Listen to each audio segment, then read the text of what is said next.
I'm gonna use it on. What is it? What kind of number? 19? No, 60. Our influence.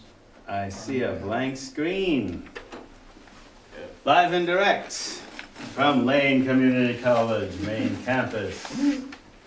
We have day 2, week 4 of The Struggle Continues, Ethnic Studies 223. He wasn't here. Yeah, he wasn't here. Today,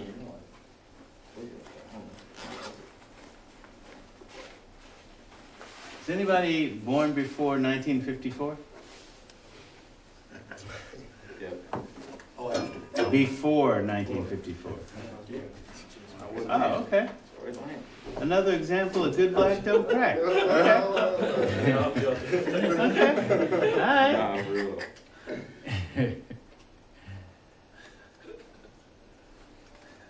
It's always interesting dealing with people younger than me, where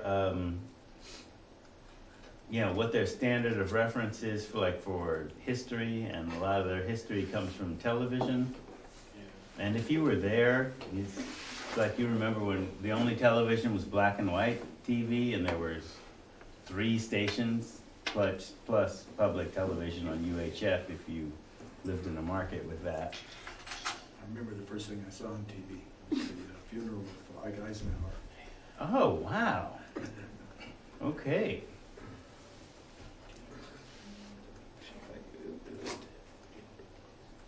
Okay, so we are getting into the mid to late 20th century. So now there's a reason why I'm starting with pre-Civil War Oregon thought, because you really have to understand why this place is so weird. I mean Eugene, and then by extension Oregon. So I decided to just jump back to last term for a second. So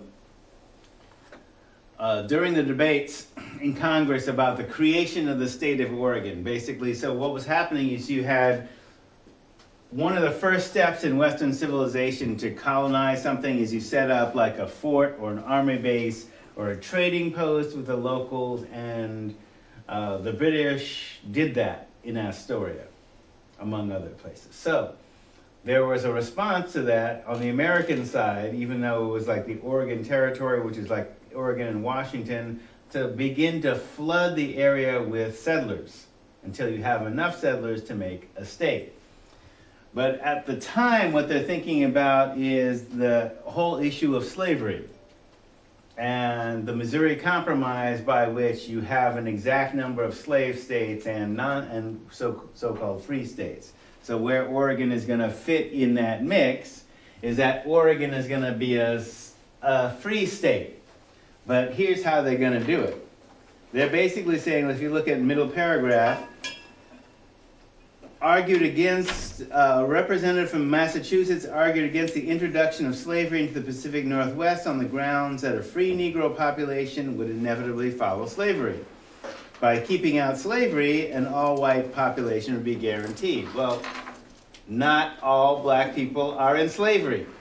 There are some free black American citizens in the United States during this time, right? So it was not really the expansion of slavery that was the issue, particularly in Oregon, but it was the thought of free Negroes living in a white society. I'm not sure why actually I am sure why they were tripping about that. It seems kind of strange from a 21st century perspective, but that's where kind of Oregon started.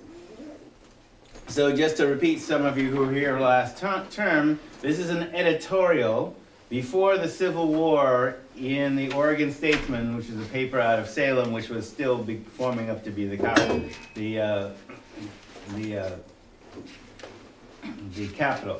In arriving at this conclusion, we are not influenced by hostility to the institution of African slavery per se. We are of the opinion that in the sugar and cotton growing states, it is a necessary, if not indispensable, system of labor. We believe also that the African, whatever his nominal condition, is destined to be the servant and subordinate of the superior white race, and is best for both races that servitude and subordination should be regulated by law. And we believe also that the wisdom of man has not yet devised a system under which the Negro is as well off as he is under that of American slavery. Still, we think that our climate, soil, situation, population, etc. render it to any useful extent an impossible institution for Oregon. Right? Because it's cold here, slaves are from Africa, they thrive better, you know, under white domination in the South, where it's warm, kind of like Africa. So, no, they shouldn't really come here to Oregon because it's cold and rainy.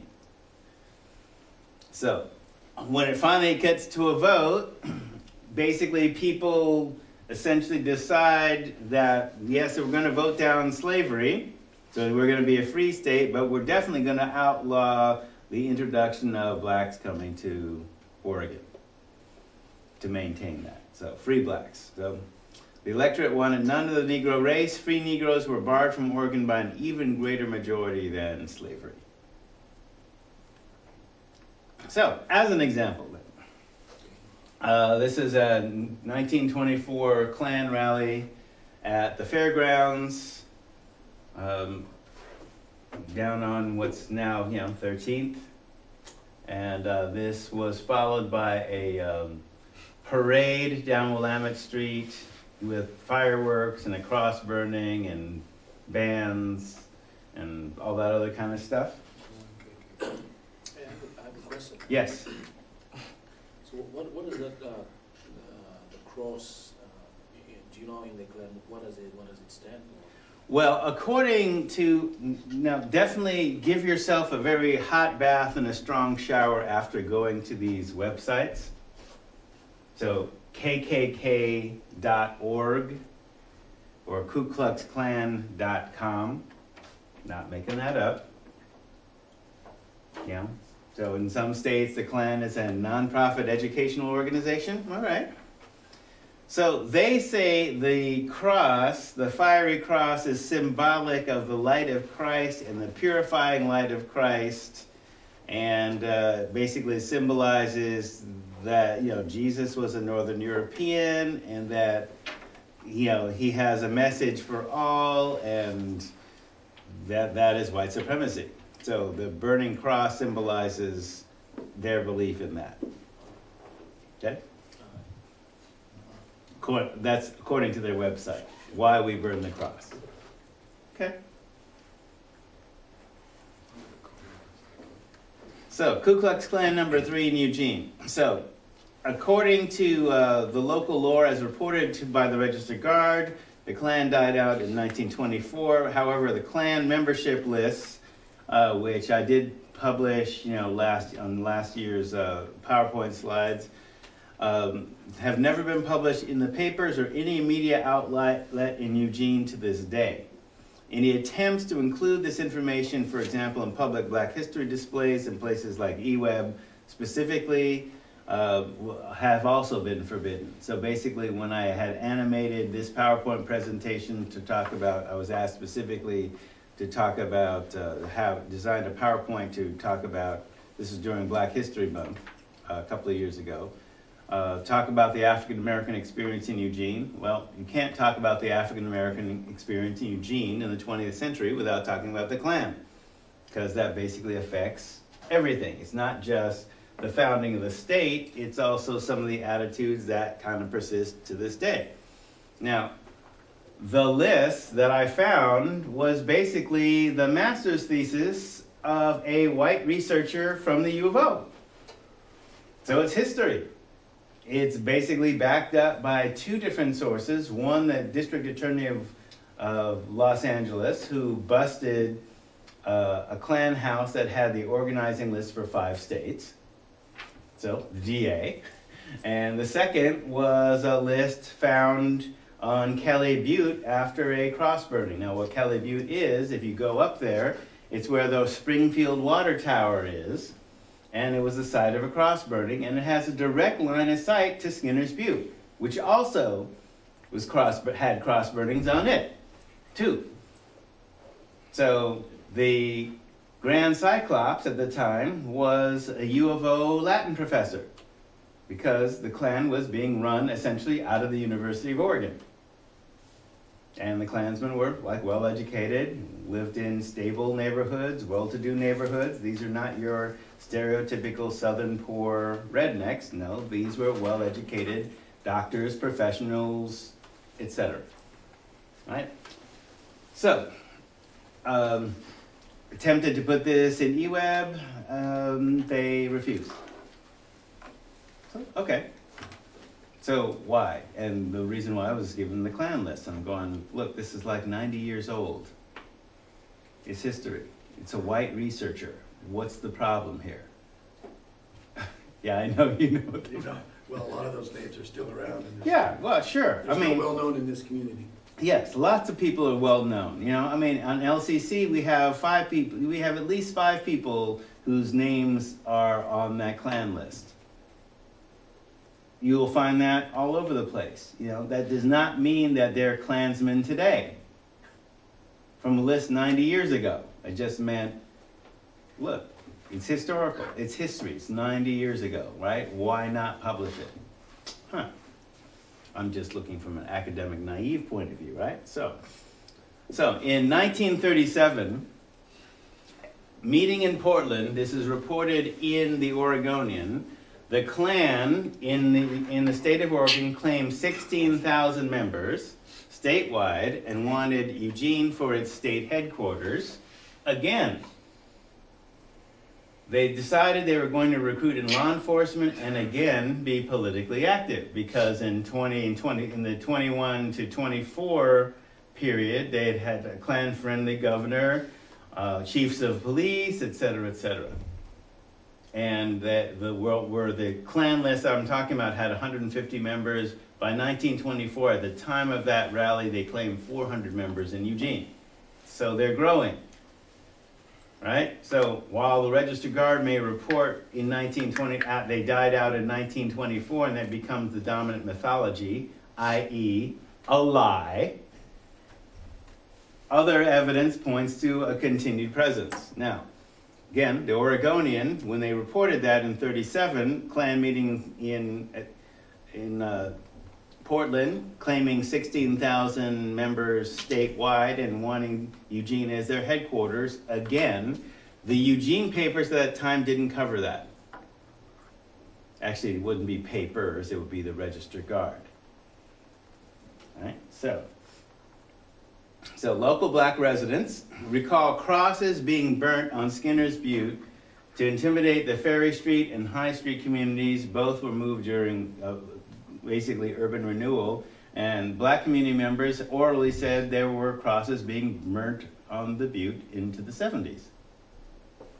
Now, and that ceased to be reported as news by the Guard. So when we look at continuing, so I mentioned the Skinner Butte Cross, and which isn't there anymore. So I, looked on Wikipedia and remember, because I was here during that time and remember the controversy. So despite the Skinner Butte Cross Association as a war memorial, at least one white resident associated with the Klan, when objecting to, for example, Sam Reynolds riding at the front of the bus, he said to Sam, "What do you think that cross is up there for?" So the context was, I'm about to introduce you to Sam Reynolds as a community member, and let's try an experiment. How many of you have been in Eugene for longer than a year? Okay, name 4 streets named for people of color in Eugene. I'm okay. Okay, that's a gimme, right? MLK, good. Boulevard.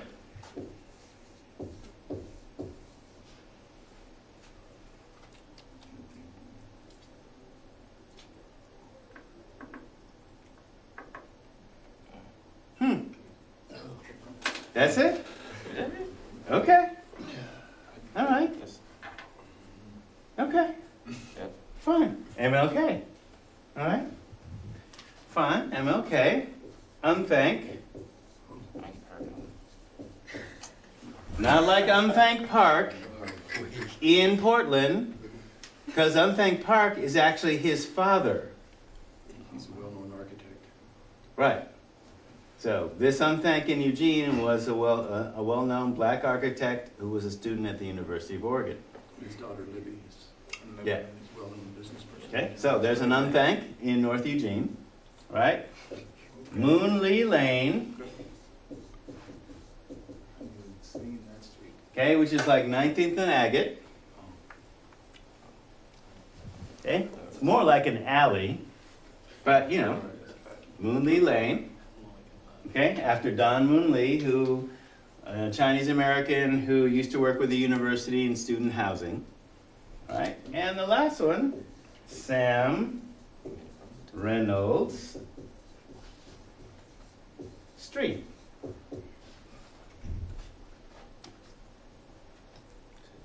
Okay, that's it for the moment. Must be, where's that at? Okay, I'm about to show you. All right, so Skinner Butte Cross, association with the War Memorial. So Sam Reynolds was one of so-called, and one of the things that always trips me out about Eugene, all right, is they refer to the black pioneer families.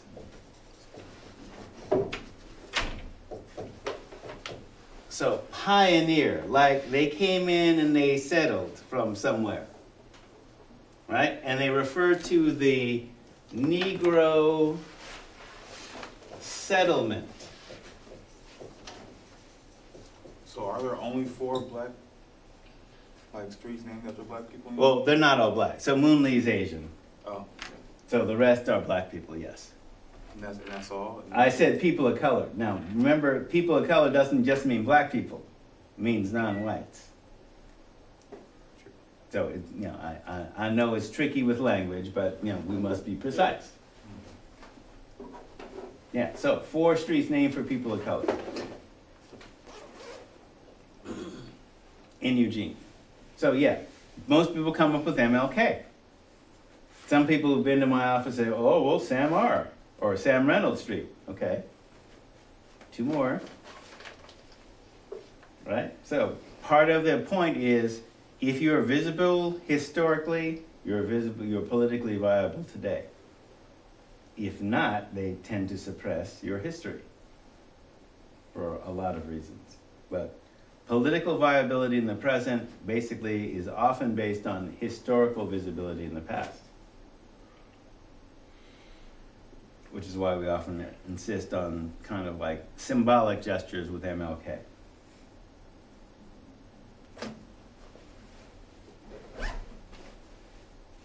So, the Negro Settlement and the pioneer families.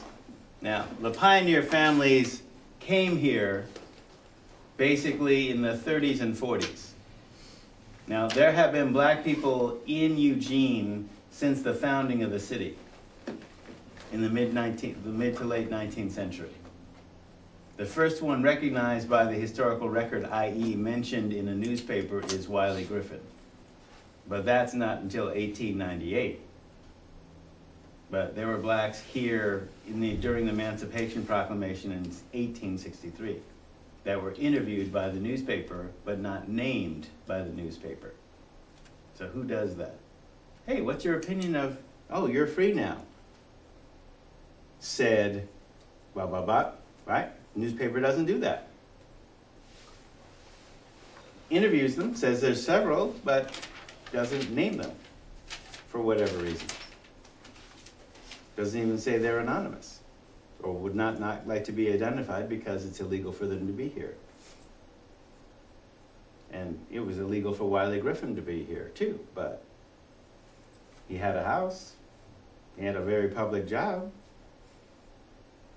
So we jump cut to the 1950s now, right? That Skinner Butte Association. So the idea is that Sam Reynolds was riding on a bus in the 70s And he was riding up front with, talking to his friend, the bus driver. And older white man got on the bus and was angry that a black man was sitting at the front of the bus. Regular sized bus. And he commented to Sam, why do you think that cross is up there for? Well, if it's a war memorial, what sense does that mean? If he's basically making the assumption that it's a Ku Klux Klan cross. You know they moved that cross. Yes, I know. And that's what's going to be the next reference here, right?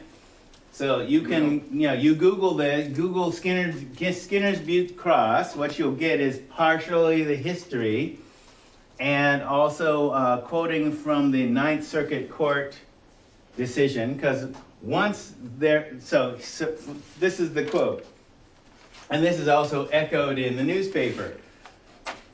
From the late 1930s to 1964, private individuals erected a succession of wooden crosses in the park, one replacing another as they deteriorated. Now, this is logging country. We understand how wood weathers. And if it's a cross, you'd varnish it and protect it against the elements, and you definitely insulate it from termites, because that's an obvious thing to protect it from, right? So how long is a wooden cross going to stand there if it's well protected, you think? 30, 40 years. Yeah, easily. All right? So this is a code. This is disingenuous. Wooden crosses don't last long if you burn them. Okay? And according to the black community, there were a series they were burning crosses on the butte every Friday. Right? So for the register guard to basically say, a series of wooden crosses were erected and they rotted. Not buying that so much. Right? Just not. So deteriorated, right? So in '64, private individuals erected the cross at issue in this litigation. So basically what they're saying, they're suing at the federal level, and you'll see what the context is in just a second. It is a 51-foot concrete Latin cross with neon inset tubing and is located at the crest of Skinner Butte. The parties who erected the cross did not seek the city's permission to do so beforehand. However, they subsequently applied and received from the city a building permit and electrical permit. So, as an example, some businessmen basically just put up the cross up there on the same spot where Klan crosses had been burned. And they were definitely here long enough to know the history of that spot. Perhaps even having some sympathy for their views. I'm not speculating there. Since 1979, the city's illuminated the cross for 7 days during the Christmas season, 5 days during Thanksgiving, and on Memorial Day, Independence Day, and Veterans Day. The cross has been the subject of litigation since the time it was erected. In '69, the Oregon Supreme Court held that the cross violated both federal and Oregon constitutions because it was erected with a religious purpose and created the inference of official endorsement of Christianity, and a series of court cases. Soon after, the city held a charter amendment election, and on May 26, 1970, the voters by a wide margin approved an amendment to the city charter designating the cross a war memorial. Pursuant to that amendment, the cross was deeded to the city as a gift. A bronze plaque was placed at the foot of the cross, dedicating as a memorial to war veterans. City charter provides that the concrete cross on the south slope of Butte shall remain at that location and in that form as property of the city, and is hereby dedicated as a memorial to the veterans of all wars in which the United States has participated. Of course, there had been no mention of the history of Klan cross burnings on that site either, anywhere, except where black people are concerned. Is it still there? Oh, and it got removed to Eugene Bible College in late 90s. Right? Why? It was a memorial. You're not supposed to do that. Yeah, well, you're not supposed to be sitting up at the front of the bus. What do you think that cross is up there for? That's a war memorial? What kind of war? They don't call it a war memorial. Where is that now, though? Oh, it's No. not a war memorial anymore? Oh, no, it's at a Bible college, so it's a Christian Jesus. cross, right? Oh, okay. Jesus. All right, so I gave you this to basically set up the context for the Eugene Civil Rights Movement. So understand that, Oregon's a southern state in the Northwest. So before 65, it's like a segregated southern town, where blacks were not allowed to live within the city limits. They could be subject to arrest if you were on the street after dark, and you're not allowed into many businesses, and many businesses actually stated that. Okay, there was an active Ku Klux Klan, which historically had roots within the county and city government, the Elks, American Legion, Chamber of Commerce, Rotary Club, and many other institutions. So there's a need for a civil rights movement. So if you've been to my office, then basically for part of the conversation that often happens within historical circles is when you try and find evidence of the black community, right? Many of us who lived in urban situations, there's always ethnic neighborhoods. There's always a Little Italy, there's a Koreatown, there's a Chinatown, there's the hood, there's the barrio, there's this, that, and the other, right? None of those were ever allowed to form in Eugene. So this picture from the Oregon Historical Society, so children of migrant workers gathering at a water pump at the Ferry Street Bridge settlement outside of Eugene. So, a person basically noticed, well, let's see, you have whites on one side surrounding the water pump, blacks on the other side.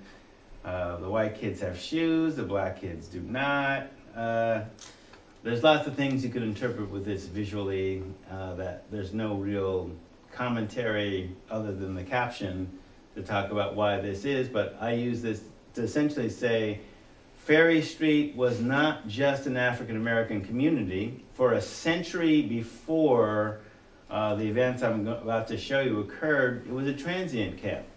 And this was outside of the city limits of Eugene. It was on unincorporated county land. So the old Ferry Street Bridge. So at this point, so what's here modern day times, like on this bean field is McNenaman's North Bank and a bunch of office buildings now. In 49, what the history of why it's called Ferry Street is there actually was a ferry that basically you could put a wagon or other things and you go back and forth across the river. Then there was a wooden bridge. And then there was a steel bridge to replace the wooden bridge. And then you have the modern structure that you see there today, where this is like 2-lane, and now the modern bridge is 4 lanes. And all right, so this is, further up on this slope is E-Web, which you can't necessarily see. But this was a woodlot for E-Web, where they basically had piles of lumber that were being burned to generate steam for the power company. Now, what you can't necessarily see at this resolution in this particular photograph, but you can in the original, is that there are structures. People are living here. And what's now Alton Baker Park. So that's what they're talking about in terms of Ferry Street community. So since black people were not allowed to live within the city limits, the city is on this side of the river, on the other side of the river, it's unincorporated county line. They're living outside of the city by living there. This is a, shall we say, a order to vacate. So for close to a century, you'd have people living on this side of the bridge, this side of the river. County side. Huh? County side. The county side, right.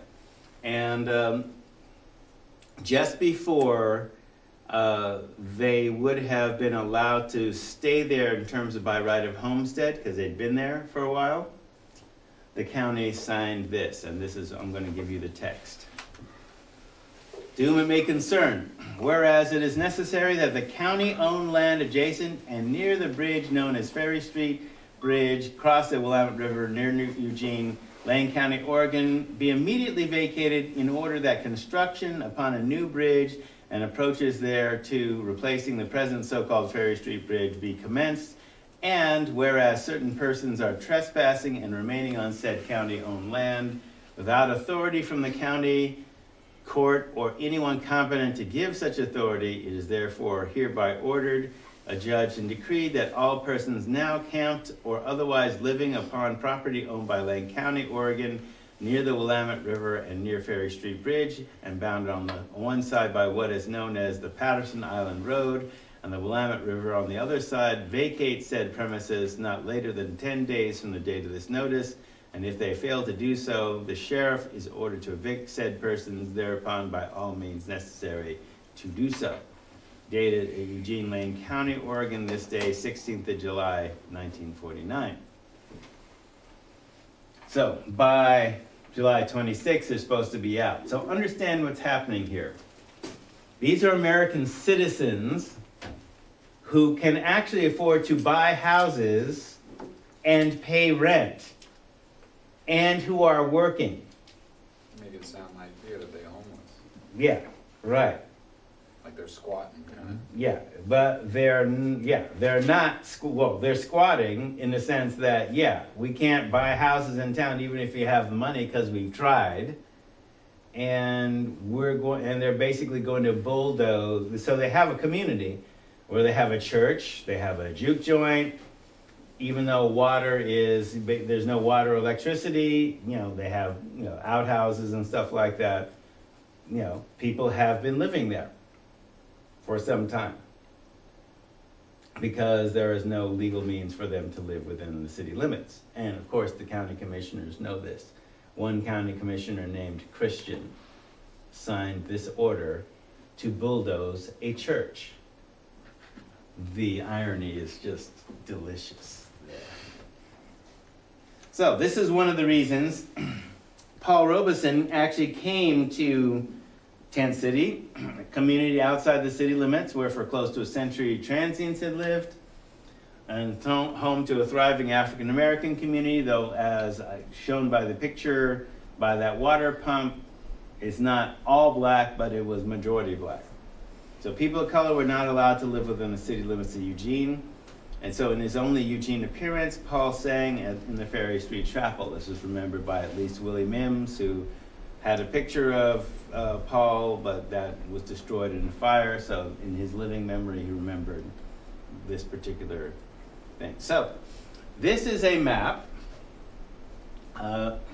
brought to me by a student whose family were Ferry Street residents. And the reason that this was strategically used is that when we get to that particular time period where we have an MLK Boulevard, this was used in the fight to actually get an MLK Boulevard. Because we're pointing out, because the usual opposition to an MLK Boulevard would be pointing out, oh, well, there's a historical significance to Centennial Boulevard. So that's why they were objecting, right? So we basically said, oh, well, here's a map. Around 1949, because it says the new Ferry Street Bridge there, right? Which, okay, obviously isn't built yet, right? So it's under construction, so it's proposed. Here's the city limits, and it's on this side of the river, not that side, right? So this map showing basically the city limits following the river line and going out west to about City View with a little jog, just short of Oak Patch, etc.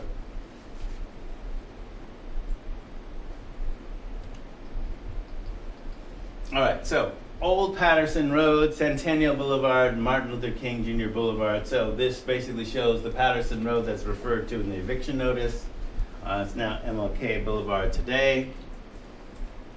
And then Tent City Ferry Street is basically across the river between where the bridge is at, and all through here, which is now Alton Baker Park. And it also includes basically what's now the car lots and gas station. Because people would get water from garden hose at the gas station. Where would Lane be? LCC, Corners. it's not on the map. But it would be on this side. It'd be over here, Okay. yeah. Because remember, here's Laurelwood, and so here's Oh. 30th and all that. That main street. Yeah. Goes right, okay. So, part of why it was called Tent City, and it's a bit of a misnomer because people are actually living in wooden structures. This Ferry Street Chapel was the church that I referred to that was bulldozed. So, here's a wooden structure, right, covered by a roughly 20 by 40 army tent.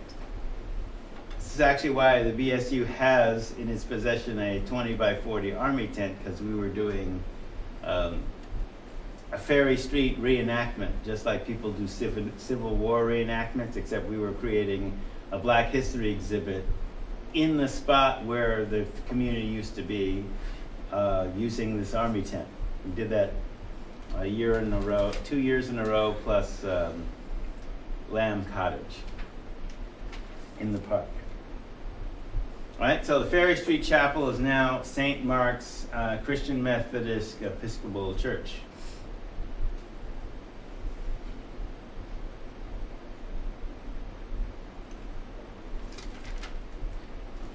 So that was it taken down? It was bulldozed. Bulldozed. Okay. Yeah. But just over the same site they built the other church. No. Bulldozed to make the bridge, and then just turned into a park Oh. after that. Also, St. Mark's is somewhere else. St. Mark's is somewhere else. Oh, Yeah. okay. Yeah, and I'll show you where that is. And that's right? the church that the African American community went to. One of them. Yeah. Yeah.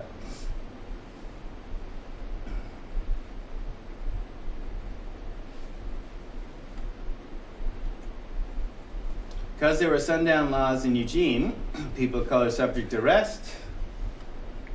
So residents of Ferry Street worked in town but crossed the bridge to live and play, and water was supplied by a garden hose, among other things.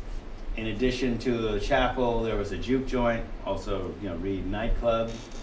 So eventually, when the bridge was upgraded, so to speak, the community and all those houses were bulldozed. So no housing was made available to residents. So they moved to West 11th, which was outside of the city limits, and Glenwood, also known as Skunk Hollow. So even if one had money, as Sam Reynolds and others did, generally white people wouldn't sell or rent to you.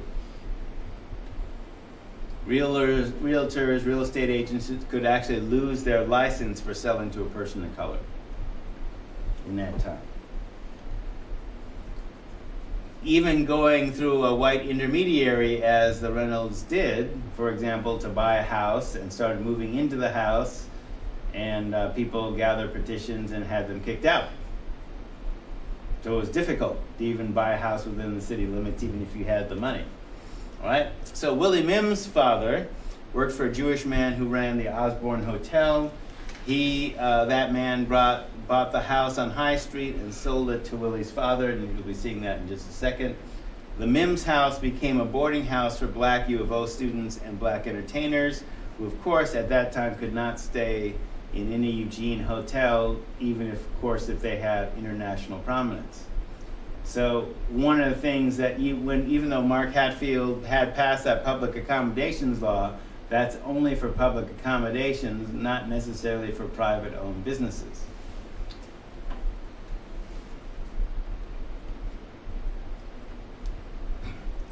So, for example, this is the old Skinner's Butte Cross site.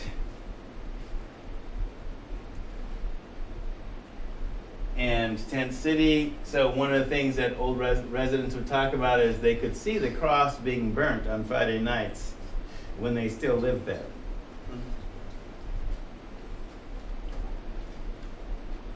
So here's Willie Mims, pictured in the mid-aughts with a millstone from the mill race. The Mims house. This is the back house where the family lived. When they moved in, there were petitions circulated to try and force them to move. Buildings to the left of this house were basically rented out as a boarding house to black students at the U of O because they were not allowed to live in fraternity or sororities at the time. That's like 4th and Pearl, right? Yeah. High. High Street, Yeah. 3rd and High. So visiting black entertainers also stayed at the Mims house. Sammy Davis Jr., Ella Fitzgerald being a couple of them.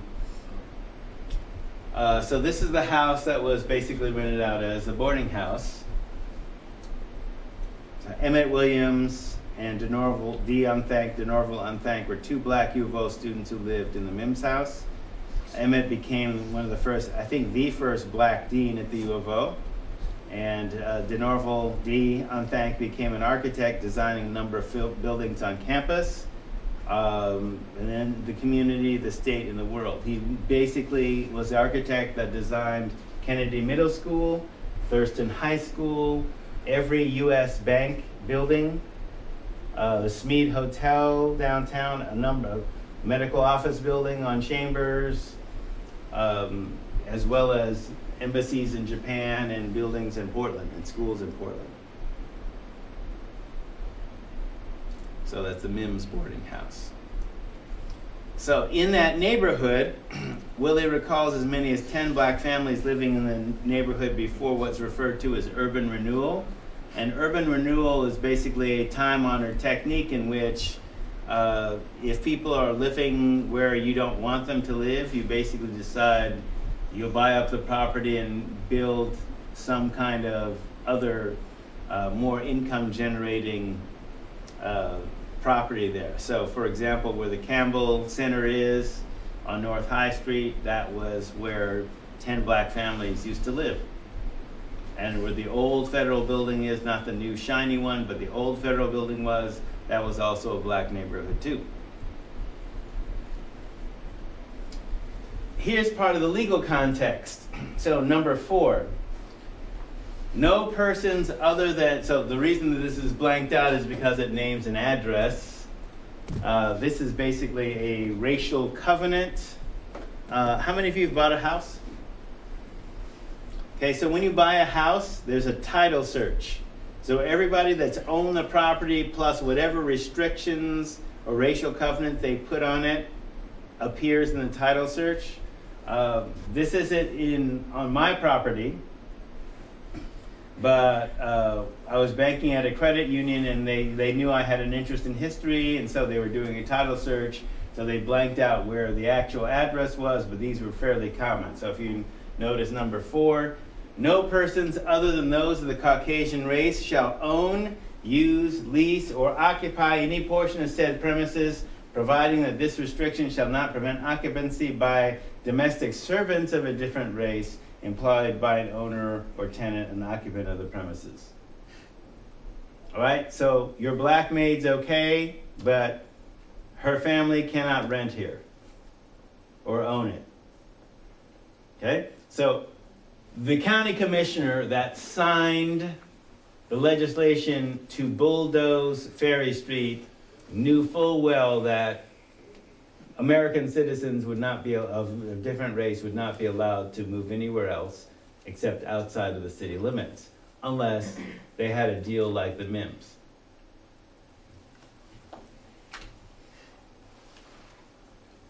So they referred to this as the Negro Settlement. So Ferry Street was the original Negro Settlement, right? As if they came in on a wagon train from somewhere and just settled there, right?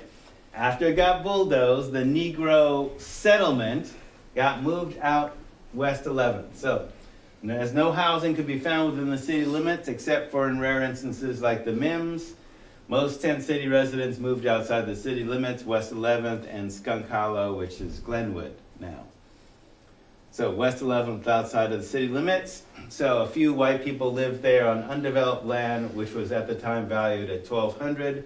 Sam Reynolds paid $3,600 for the parcels of land, 2 parcels of land, which included a partially completed shack, no water, electricity, or sewer, on the banks of the Amazon slough, which of course flooded in winter. So remember, this is a man who actually was a business owner, owned part of a logging mill, had the money to buy a house within town, but was not allowed to. So was basically forced to pay money for a shack and some undeveloped land at triple the assessed value.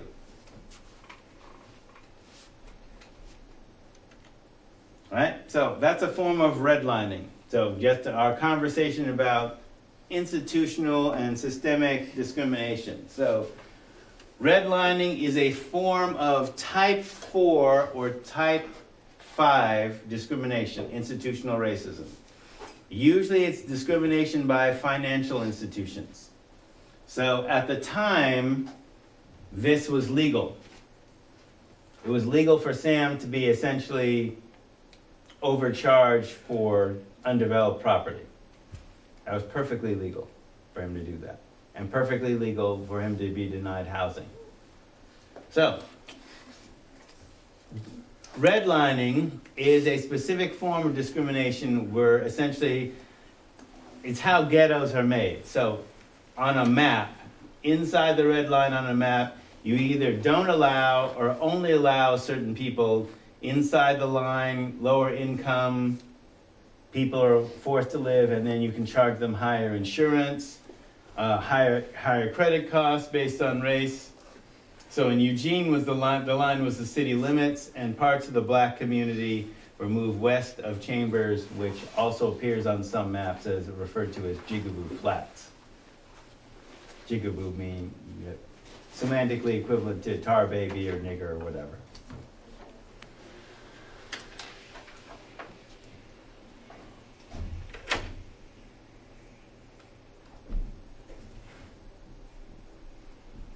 So the Negro Settlement's off the map. Just it's off the map, but it's also showing you that it's outside of the city limits, about where Bertelsen is now, which is where Samar Street is.